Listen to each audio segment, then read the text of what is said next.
It is Monday, March 23rd when we are recording this, and that means that we are recording this after Matt Painter has reached his seventh Sweet 16 in the last 9 years.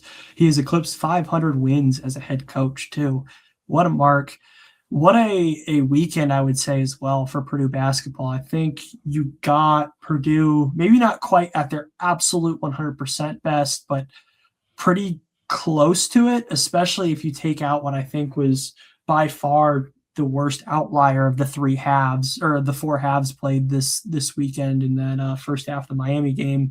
This is a really high level performance from Purdue. I think you got great games from everybody that you wanted to see great games from. Like you saw a great game from Braden, you saw a great game from Trey, you saw great games from Oscar and Fletch and even CJ hitting big shots. Saw an injury scare with CJ as well. We're hoping for good news, but on that front, it seems like pretty good news. I believe the word after the game was he just hyperextended it, is what he said in media availability. He did not come back in after that kind of scary fall in the Miami game, was seen with ice on his knee, but was walking around and doing, I believe, reported light jogging in the locker room. So hoping for good news there. Ethan, I'll throw it to you first. What impressed you the most about this Purdue team in this first weekend as a whole? These guys are on a mission. Like, we talked about it. We were, recapping the Big Ten tournament on our live stream last weekend, but they flipped a switch in postseason play. Like, they came into Chicago last week and clearly wanted to win it and prove that they were still among the elite teams in the conference. And they did that, and they carried that over against Queens. Pretty resounding 33-point victory that honestly could have been even bigger if they wanted it to be. And then, yeah, you mentioned it, kind of a sloppy first half against Miami. Again, they still covered, won by double digits. And if Braden has half of his turnovers, they probably win by closer to 20. They shot, what is it? Yeah, 53% from the floor against Miami, but they shot almost, they shot 16 fewer shots than Miami because they kept turning it over and got out rebounded. They give up a lot of offensive rebounds. Like, if they just rebound a little bit better and don't turn the ball over as much, it's probably close to 20-point win against Miami. And obviously that's not how basketball works. They did turn it over and they didn't rebound the way we wanted them to, but it goes like, even in a game where Braden couldn't seem to hold on to the ball or make a shot, Purdue still won pretty comfortably, and that's something that wasn't true earlier in the season.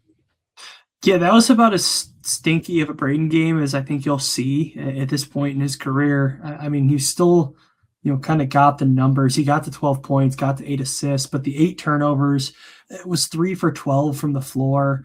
He got to the free throw line late, made some big free throws, I think, especially in some big spots there late down the stretch to kind of seal that game.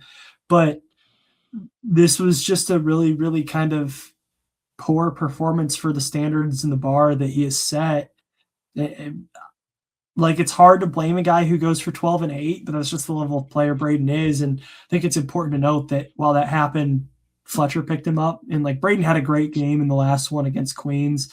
But Fletch's backcourt mate had 24 points, 2 assists, 1 rebound. He did the Fletcher lawyer thing. I think Fletch has been a very underappreciated player in his 4 years at Purdue, partially because of who he's played next to. He's played next to, I think I would argue the 2 greatest Purdue players in Purdue basketball history. Maybe I'm a little, recency bias there because there are some great players in the past like Glenn Robinson and Rick Mount, and among others. But Edey and Braden are 2 of, if not the best, 2 of the top 4 greatest Purdue players in the history of Purdue basketball, and Fletcher has had to share the court with, at times, both of them. So I think this is a really cool moment and a really big moment for a guy who's been overshadowed for a lot of his career. Yeah, I think Edey is undeniably the best player in Purdue basketball history, and I don't know if I'd go quite as far as call Braden the second best, but he's certainly up there. That's probably a discussion for an off-season podcast at some point rather than this recap. But Fletcher has It really depends, I think, on how this year ends, because if this team really does make it and win a national championship, it would be hard for me to not argue Braden is the greatest Purdue basketball player ever. There's a chance he's not going to touch the individual accolades some of the other guys got, but taking this team to their first national title would certainly put him in the conversation. Back to Fletcher Lawyer, 14 points on 4 for 8 from three against Queens, and then what do you have? 24 points, 6 for 7 from the floor. 24 points on 7 shots is absurd. Like, that's ridiculous efficiency. That's over 3 points per shot. Like, that's not supposed to be mathematically possible. And he did it. Only missed once from the floor. Was a 2-pointer, 4 for 4 from three, 8 for 8 from the line, got to the free throw line a lot. He was really aggressive looking for his own shot. And, Fletch has been rightfully criticized in the past for kind of passing up open threes at times, to kind of just drive into the paint without a plan and flail around and hope for a call. And it's something that's been highlighted when Purdue has struggled over the last couple of years. But he was really smart about attacking closeouts in this game. Miami is not a good team at defending the 3-point line, and when Fletch started to heat up, they got really aggressive trying to run him off the line, and then he just got into the paint and got the line, got a couple of layups off of that, and he added 1 rebound, 2 assists, and a steal with 2 turnovers. So he didn't really do a whole lot besides shoot, but that's exactly what you want from Fletch. The rest of the team does everything else. His job is to shoot when he's open and sometimes even when he's not. And he couldn't have done a better job of it against Miami. Yeah, I mean, 24 points on 7 field goal attempts. You don't need anything else other than that. Like, no. They picked up a Ken Palm MVP. It's just ridiculous. It's ridiculous. He would Ken Palm MVP while not recording more than 2 in any other statistical category. Just ridiculous. Ridiculous efficiency. I love seeing it from Fletch. It wasn't just the shooting either. Like, he got to the rim a couple times. He had a nice finish there with his left hand at one point. I'm glad you mentioned the kind of looking for calls. He did have the one incredibly shameless. He got like lightly bumped from behind, and it looked like the Ruben Chinyelu, Trevin Urich play that's been going around Twitter, where at the end of the first half from the Iowa-Florida game, Chinyelu ran over Urich. That's what Fletcher Lawyer looked like. He just sprawled out, dove forward. Swan dived. It worked. He got the call. Of course, hit both free throws. Very an underrated part of Fletcher's game is the fact that no one looks at him and goes, "Oh, come on, that didn't like you could have taken that hit."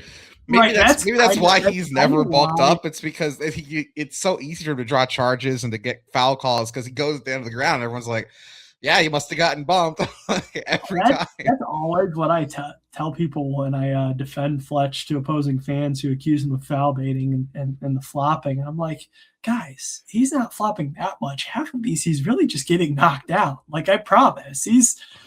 Half of these aren't really flops. He's just getting hit. And but credit to Fletch, because he was fantastic in this game and a big reason why Purdue won. We've got one more of the big 3 to get to from this stretch. Trey Kaufman-Renn, he was in the middle, I would say, of Braden and Fletcher, I think, on this weekend, but I think closer to Fletcher than Braden. I thought Trey was very good this weekend. Think he could have done a couple things better. Like, it wasn't a perfect weekend, but like a B+, A-, kind of performance from Trey. I think he's done an exceptional job as well, kind of fitting into this role of this physical presence. He's really starting to beat people up underneath the basket, and he's fitting into this role nicely next to Oscar. We've gone back and forth about this throughout the year, and I think there's something to this being part of Purdue's struggles, but the fit between Trey and Oscar has not always been great, but right now it looks pretty dang good. And I think that's a credit to Trey and what he's been able to do. Yeah, I would argue he was Purdue's best player over the course of the first weekend. I think Fletch probably had the best game, but if you take both into account, he had 25-3 against Queens and followed that up with 19-9-2 and a steal against Miami. Like, he was the best big in both games. Malik Renew got 16 points. The Indiana transfer for Miami, who had a great season in his own right and was honestly always good for Indiana. I never really felt like he was to blame for that team's struggles, but he 6 for 15 from the floor, 5 rebounds, 3 assists to 7 turnovers for Renew. I thought Trey's defense this weekend was really impressive. maybe more so than anything he did offensively, because he went 8 for 16 from the floor against Miami. There were definitely some shots he missed that kind of rimmed out some bankers or some floaters that were just a little long that normally he makes. But, he stood tall against Purdue, really wasn't moved off his spot, one of the most physical post scorers in the country. And there were times where he would get switched onto guards on the perimeter and lock them down in a way that he's usually been food throughout his career when he gets switched onto the perimeter. And recently he's just been getting into his stance, forcing guys towards his help, or just forcing them to pass the ball out when, guards think they have a mismatch against him. He's just been really, really solid all around. And, it's good to see against Miami. Like we said, Braden really struggled for the most part, and his two senior running mates had his back. Clough was physically present, but it didn't really let up the stat sheet as much as he would have liked from him. It was really Trey Kaufman and Fletcher Lawyer who were like, "Hey, Braden, we got you," and they did their jobs and pushed Purdue towards Sweet 16. Yeah, I will say, like, on the Clough thing, I thought even though he didn't really blow up the stat sheet, this was like really, really good Oscar Clough. This is exactly what Purdue needs. Purdue doesn't need him to be 19 and 12.